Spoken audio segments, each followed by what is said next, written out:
Hey YouTube, it's been a long time since I've done a video.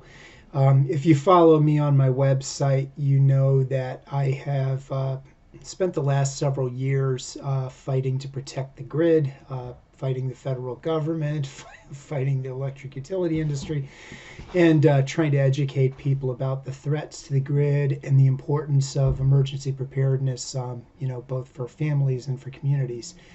So that's my excuse as to why I haven't done a video recently. So I had wanted to do a review of my EMP hardened Sol-Ark solar generator hybrid wind turbine.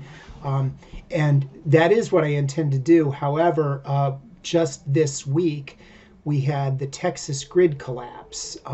If you don't know, my family and I relocated to Texas from New Hampshire, and so we were caught right in the middle of this. Well, as it turns out, um, I had the hybrid wind solar system installed. It was just finished up about a month before this happened, and so I actually got to combat test it in an actual unanticipated outage, and I want to talk about that.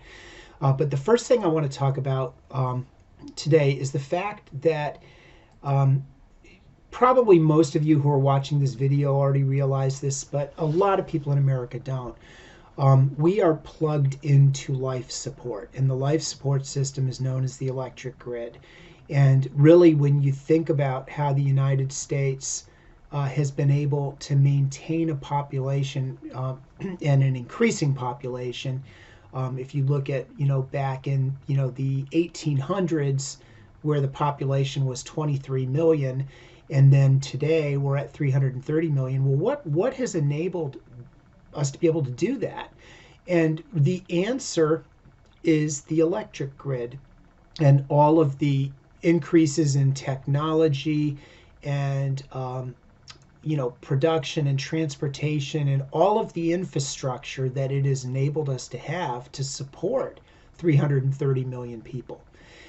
Um, but if something happened and somebody pulled the plug on our life support system, literally tens of thousands, hundreds of thousands, millions of people would die. It's a mathematical certainty.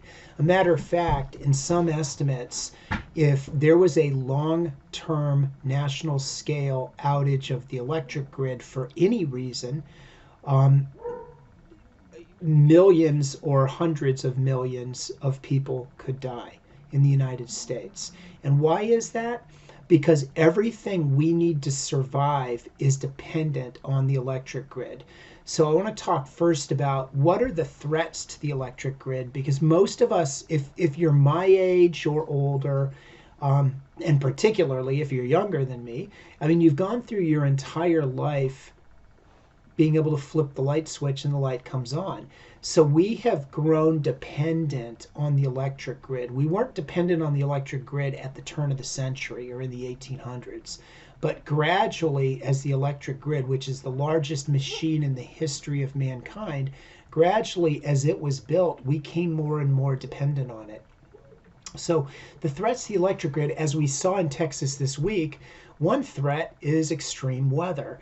And we've been seeing arguably more and more extreme weather events in recent years.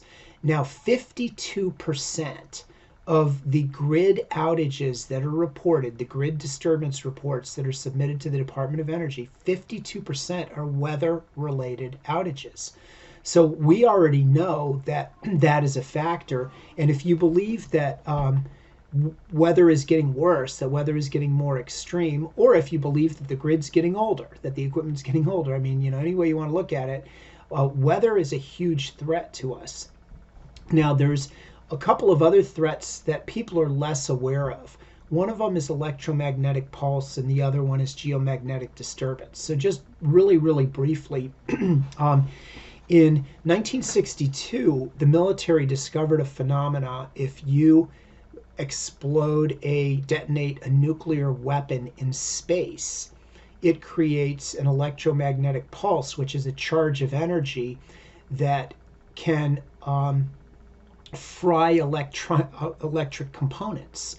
Um, and particularly in our electric grid, the backbone of our electric grid are these huge extra high voltage transformers. And you see them when you're driving up the road and you see the chain link fence with all of the wires coming into it. Those are the transformers in the electric grid. And the grid depends on those. There are very few manufactured in the United States anymore. Matter of fact, we get almost all of them from overseas. And we used to get them a lot from Germany, Switzerland, South Korea. But actually, in the last decade, we've imported 300 from China. And we know this from U.S. International Trade Commission records. So we've imported 300 of these. And the Department of Energy just 2 years ago said that 200 of those have been embedded into the energy sector, i.e. into the electric grid. Now, that is what I would call a supply chain cybersecurity problem, because China is one of the main state actors that is hacking us on a regular basis. So you've got China, Russia, North Korea, and Iran, all very, very active at hacking federal agencies and hacking critical infrastructure of the United States. And China being one of these, who's been identified time and time again as, somebody frequently hacking the electric grid. So why we would go to China to buy components to install on the electric grid that they're already hacking, does anybody see a potential problem here? Well,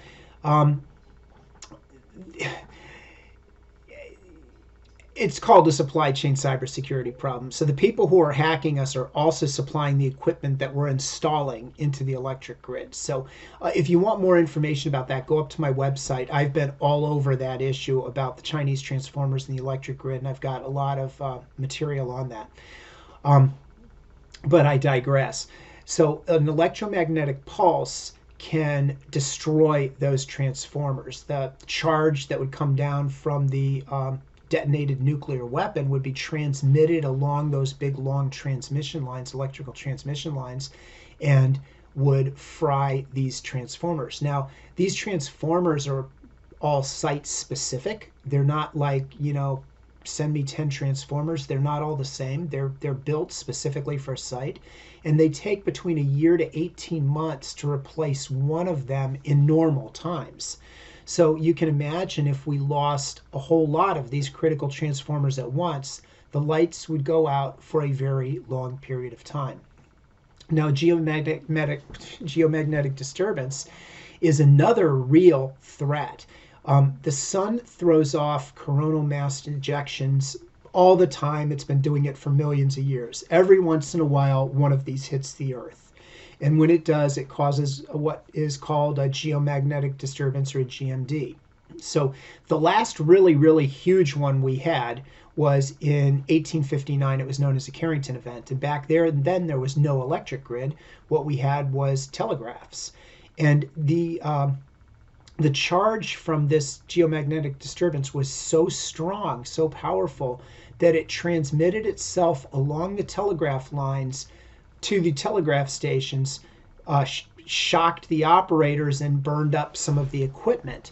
And so we're talking about this old technology, and prior to the electric grid.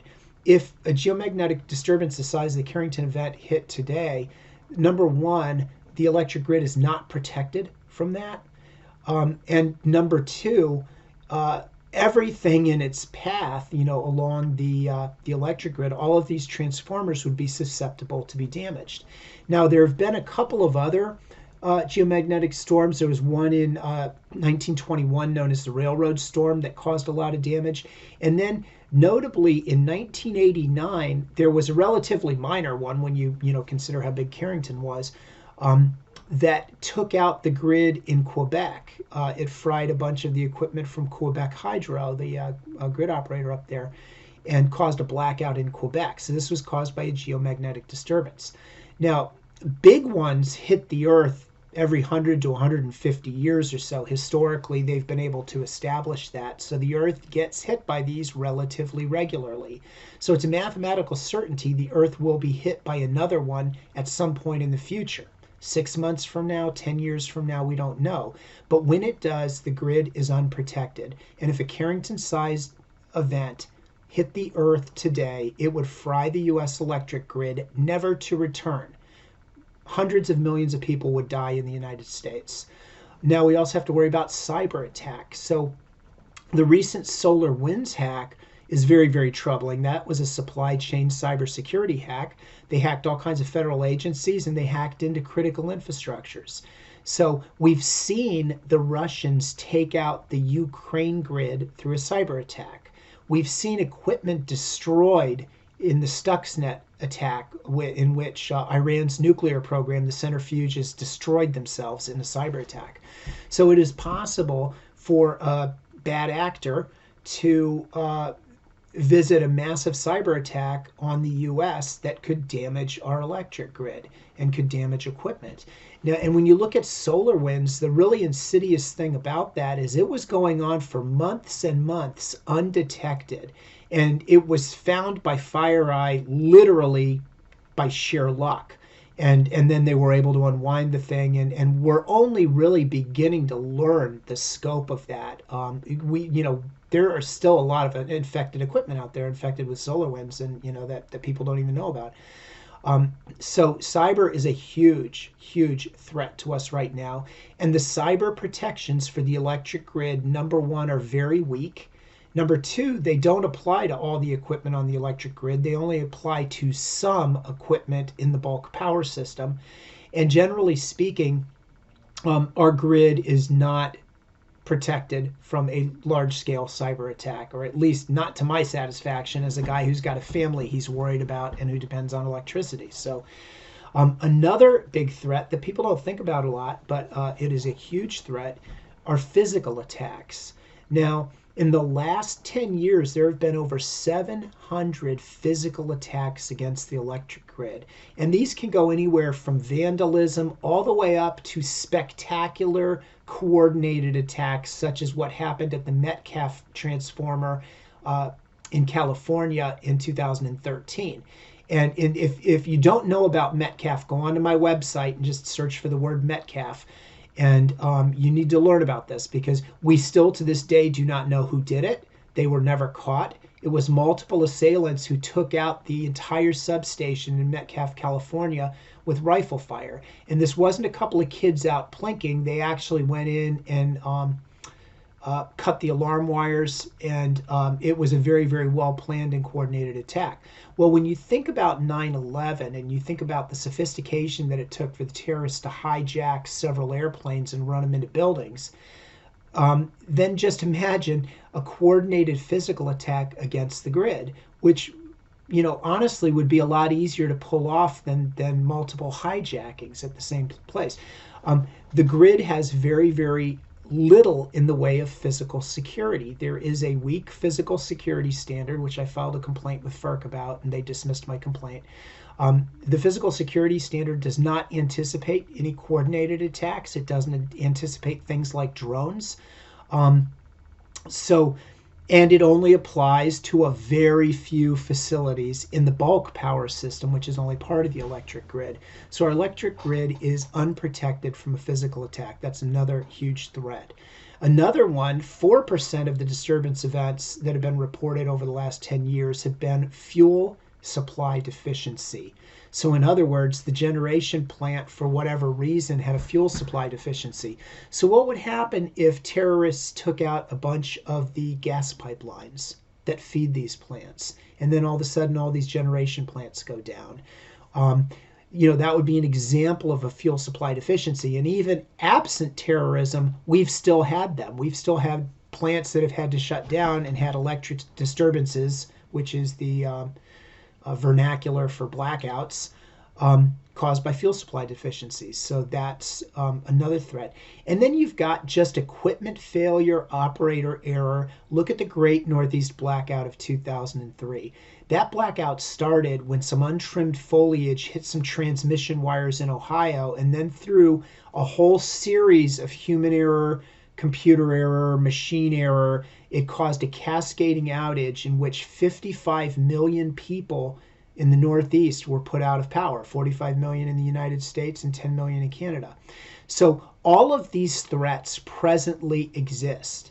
And we know that if somebody unplugs the electric grid, you can just see from what happened in Texas this week. You can see from Hurricane Maria. You can see from past disasters what happens when the lights go out. And you can kind of extrapolate what would life look like in the United States if substantially all of the United States power grid was taken down.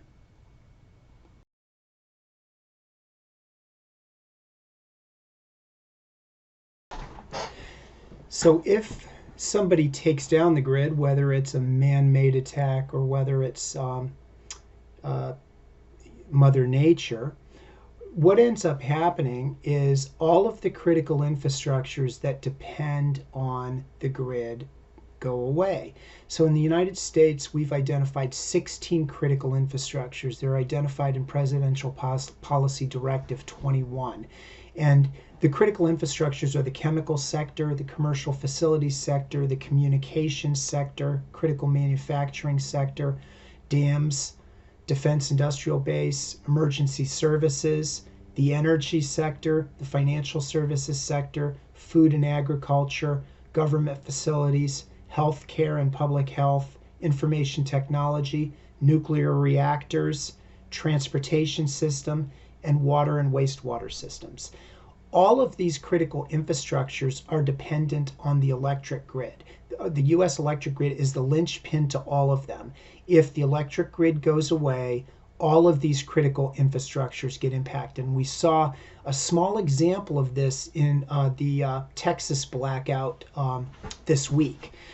We saw, for example, the water and wastewater system gone. We had firemen who had to just watch houses burn because they had no water to fight the fires. We had people that didn't have water to drink. They had to go to the local park with buckets to fill them up to get water to drink. We had a breakdown in the transportation infrastructure. The gas stations didn't have any gas anymore because they weren't getting any deliveries. So basically, all of these critical infrastructures go away. And these critical infrastructures, the reasons they're critical infrastructures is because if they go away, we cannot maintain our human population in the U.S. Food stops, water stops, medical stops, transportation stops, communication stops. Everything that we need to survive stops without the electric grid. So, the threats to the electric grid are real. We see them happening all the time.